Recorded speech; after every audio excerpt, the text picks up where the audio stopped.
साथियों, देश की राजनीति में एक बार फिर मायावती को लेकर चर्चाओं का दौर शुरू हो चुका है। दलित समाज को एक बार फिर नई उम्मीद नजर आने लगी है। इसकी वजह है मायावती के पुराने तेवर। एक अरसे के सियासी चुप्पी के बाद दलित समाज की बड़ी चिंता को आवाज देने के लिए मायावती ने फिर बोलना शुरू कर दिया है, जिसका जीता जागता सबूत हरियाणा चुनाव है, जिसमें वो हर मंचों पर SC/ST आरक्षण के वर्गीकरण और क्रीमी लेयर पर विरोध जताती हुई नजर आ रही हैं। तो वहीं कांग्रेस व भाजपा पर जिस प्रकार हमलावर है, ये तो कहा ही जाने लगा है कि एक बार फिर बहन कुमारी मायावती ने कमबैक कर लिया है। अभी हाल ही में हरियाणा में चुनावी रैली में बहन मायावती के एक बयान से बवाल मच गया है। वो बयान क्या था, आप खुद ही सुन लीजिए। जो दलित वर्ग के लोग हैं, तो संविधान में दलितों के लिए तो हरिजन लफ्ज का इस्तेमाल नहीं किया गया है, बल्कि अनुसूचित जाति व जनजाति लफ्ज का इस्तेमाल किया गया। मैं चाहूंगी इन लोगों के जो पूर्व स्टेट अध्यक्ष हैं, तो मेरे ख्याल वो भारतीय संविधान को जरूर स्टडी करें, पढ़ें और ये देखें कि अनुसूचित दलितों के लिए क्या लफ्ज इस्तेमाल किया गया है। तो मुझे क्या लगता है, ये बाबा साहब के बारे में इनको जानकारी है, लेकिन ये भी जानकारी लेनी चाहिए कि SC/ST के लिए क्या लफ्ज इस्तेमाल किया गया है। क्योंकि मुझे याद है सन 1977 में जब मैं वकालत की पढ़ाई कर रही थी, LLB फर्स्ट ईयर की स्टूडेंट की दिल्ली यूनिवर्सिटी से पढ़ रही थी। 1977 में जनता पार्टी की सरकार बनी और इन्होंने वोट क्या कह के लिया था कि हम स्वर्गीय श्री बाबू जगजीवन राम जी को देश का प्रधानमंत्री बनाएंगे, जिसको कांग्रेस ने नहीं बनाया। कांग्रेस ने भी नहीं बनाया जिनको, और जनता पार्टी ने भी नहीं बनाया 77 में।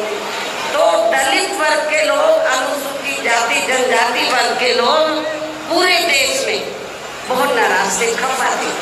तो उस समय उन्होंने दिल्ली में एक 3 दिन का जाति तोड़ो सम्मेलन रखा और उसमें ऑल इंडिया की तरफ से, तो यूथ की तरफ से, नौजवानों की तरफ से मुझे उन्होंने इनवाइट किया बोलने के लिए। और जब मैं उस सम्मेलन में बोलने के लिए गई, तो वहां पर जितने भी जनता पार्टी के नेता थे, तो वो बार बार हरिजन हरिजन इस्तेमाल कर रहे थे। तो मैंने उनको कहा कि एक तरफ तो आप जाति तोड़ने की बात कर रहे हैं और दूसरी तरफ आप हरिजन कह रहे हैं। यदि हम इसको पॉजिटिव सेंस में ले, तो हम तो हरि का मतलब ईश्वर, हम तो ईश्वर की औलाद होगी, तो बाकी लोग क्या शैतान की औलाद है।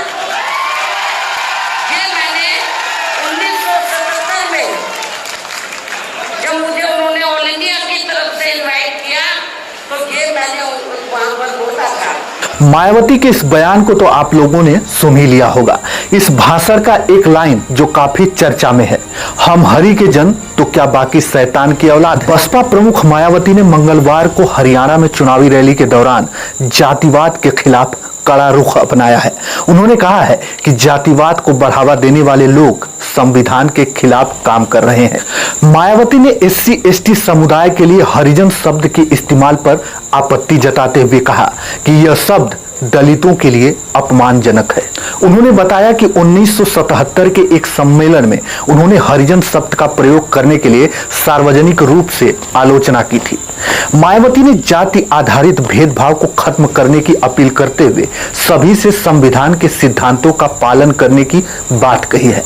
मायावती ने मंचों से एक बार फिर दहाड़ते हुए कहा कि उन्हें बाबा साहेब के बारे में तो जानकारी है, लेकिन उन्हें ये भी पता होना चाहिए कि SC/ST के लिए किस शब्द का इस्तेमाल किया गया है। मुझे याद है कि 1977 में जब मैं कानून की पढ़ाई कर रही थी, तब मैं दिल्ली विश्वविद्यालय में LLB प्रथम वर्ष की छात्रा थी। उन्होंने ये भी बताया कि 1977 में जनता पार्टी सत्ता में आई और उन्होंने कहा था कि वे बाबू जगजीवन राम को देश का प्रधानमंत्री बनाएंगे।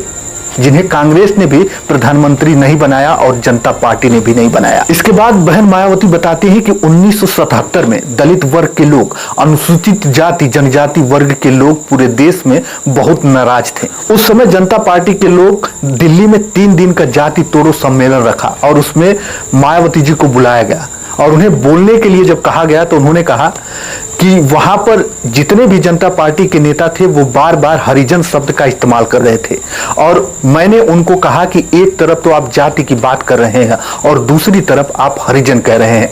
यदि हम इसको सकारात्मक रूप से ले तो हरि का मतलब ईश्वर होता है। हम तो ईश्वर की औलाद होंगे तो क्या बाकी लोग शैतान की औलाद हैं? इसके बाद जनता पार्टी के नेताओं ने माफी मांगी और इस बात पर सहमति जताई कि संविधान के अनुसार SC, ST और OBC शब्दों का इस्तेमाल करना अधिक उचित होगा। उन्हें यह स्वीकार करना पड़ा कि बहन जी जो कह रही हैं वो सही कर रही हैं। लेकिन सवाल तो अब यह है कि अब हरियाणा चुनाव में बसपा प्रमुख बहन मायावती को भाजपा की बी टीम वाले टैग से छुटकारा पाना होगा और अगर बसपा हरियाणा में कुछ सीटें निकालने में कामयाब होती है तो आगे आने वाले यूपी के उपचुनाव में भी इसका असर देखने को मिल सकता है। बाकी आपकी क्या राय है? कमेंट में अपनी प्रतिक्रियाएं हमें अवश्य दीजिएगा। धन्यवाद।